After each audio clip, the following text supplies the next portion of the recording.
Hello and welcome to What Am I Doing channel. Today we will be talking about the two events that are currently active, how best to farm them and how best to approach them, and get the maximum benefits from each event.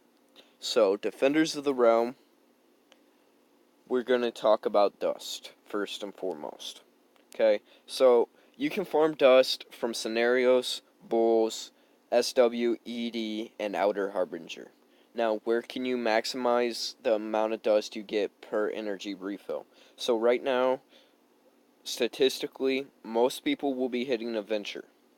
It has a higher drop rate per energy spent. You get about 20 runs. You get 20 runs per energy or refill. Yeah. Okay. Now, SW, ED, whether you're doing SW10, ED10, bulls, etc. The energy you're spending and the resources you're getting back are a lot less. So when you're running scenario, first and foremost, the two benefits to it are A, you're spending less energy, so per energy dropped, you're gaining more back. And also gems. So you're getting about 20 runs, and you're getting anywhere from 1 to 3 per run. And depending on your RNG, you can farm about 10 to 15 per refill, or more. Upwards of 60 if you get a perfect drop rate, which is kind of an insane RNG. If you're having that type of RNG, then you need to go spend $100 worth for summons and see what your luck is, because you're probably going to get some good pulls. But jokes aside on that, now, where would you want to spend your dust? Personally, I would be getting your outer harbinger boxes daily. Okay? First and foremost, the reason why would be the tutor fuzzer puffs, the gold, and the gems.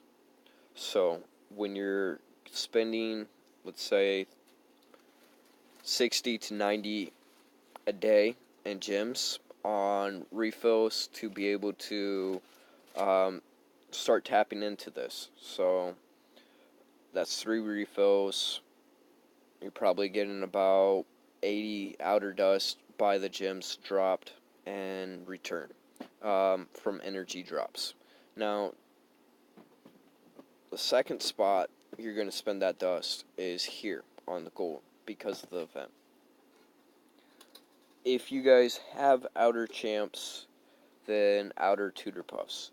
But because of the likelihood of being able to acquire an outer champ, gold and the outer boxes, those will be your best places to spend it. Now, for outer harbinger,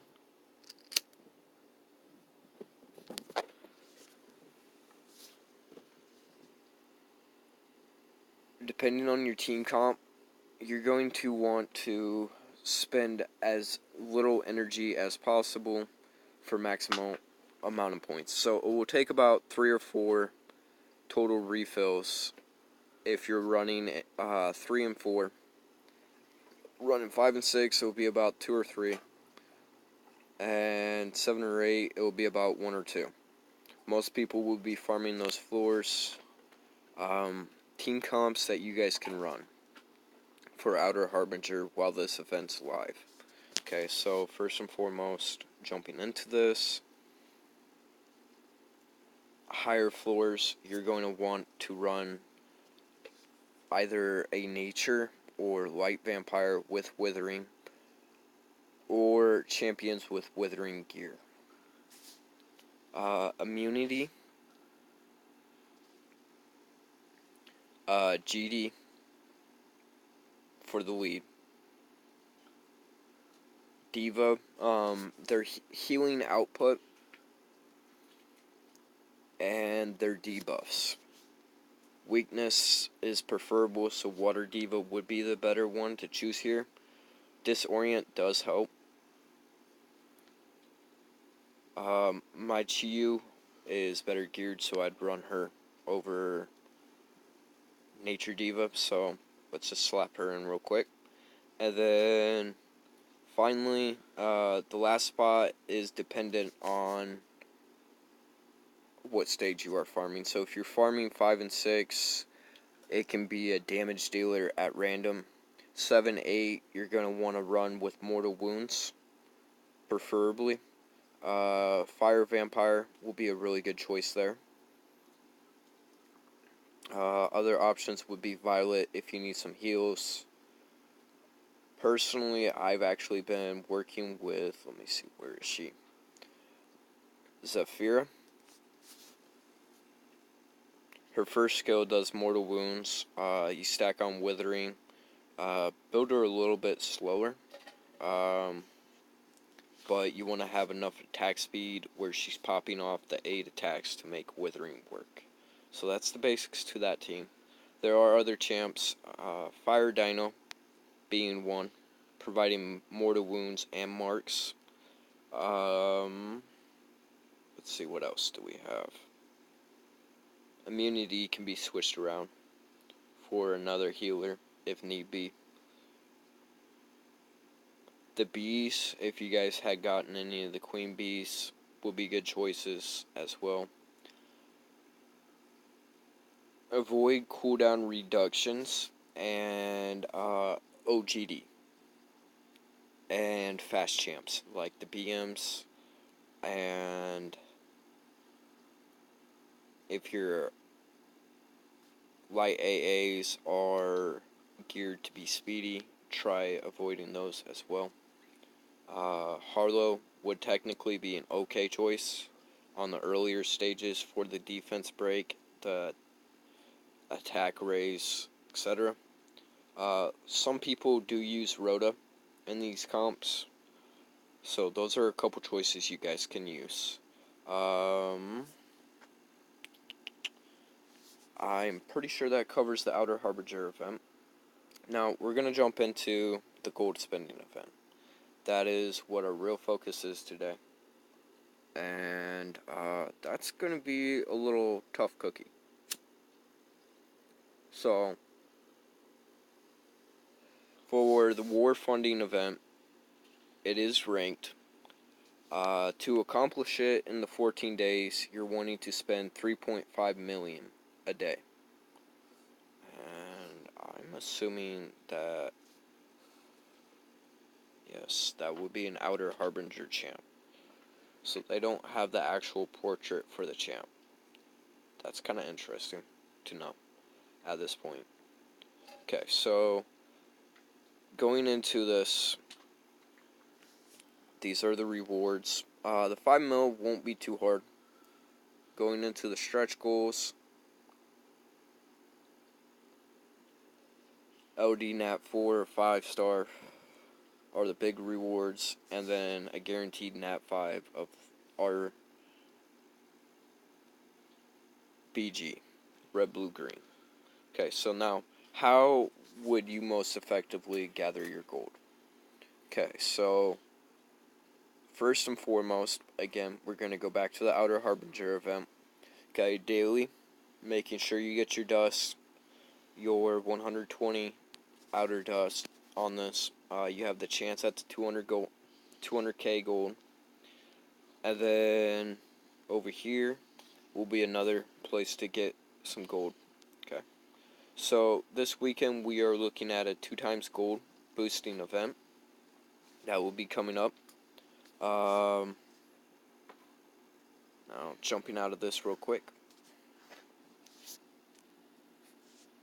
and going over here to co-op. Co-op, between the 3 difficulties, you're getting a total of 1.57 million gold. Most people can easily get this 500k. So you come over here, just jump on, get in the thing, Tell them that you need the group, you want to complete your 500k a day, message them, and people will add you. That is the first way, and that will go from April 17th to April 23rd, okay? So that's 1.575 mil gold, okay? So, going into the next step will be 5v5s daily, okay? So the daily chest will drop you 10k in gold every day, so that's 70k. Weekly wise, this first chest will give you 10k, so you're getting 80k there, okay? Now, going into this, depending on what your speed teams are and what you're running, SW11, SW10 are going to be your preferable farm spots. Now, if you're not running SW, or you're running ED, you need ED gear. ED will be a good spot to go. Avoid scenarios and avoid bull dungeons. Their output on the gold will not be as effective for you.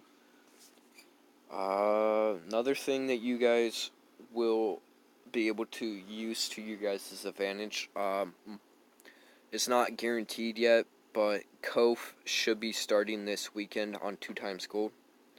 So when you guys have King of Fighters event live, that will be another place to farm. That's about 10k a run plus gear drops. So going into this weekend,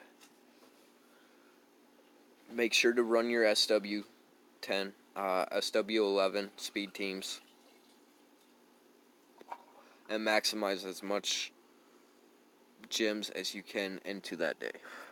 So for me personally, I'm doing empty outs until that day hits, and then I'm going to do a full empty out. When you do the 2 times gold event, which will be Saturday, you got to remember that the day after will be arena and 5v5 rewards. So if you're gonna put all your gems into something, it will be refills on 2 times gold. That will help maximize how much you earn towards this event. That will probably be your most effective route.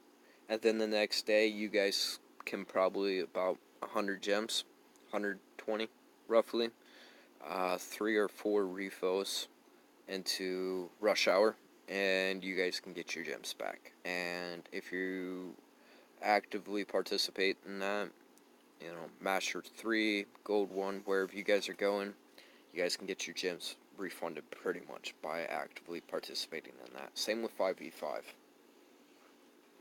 Those are the best places that you can farm. Those are the various ways you can get gold during the event. And if you guys have any questions, ask them down below.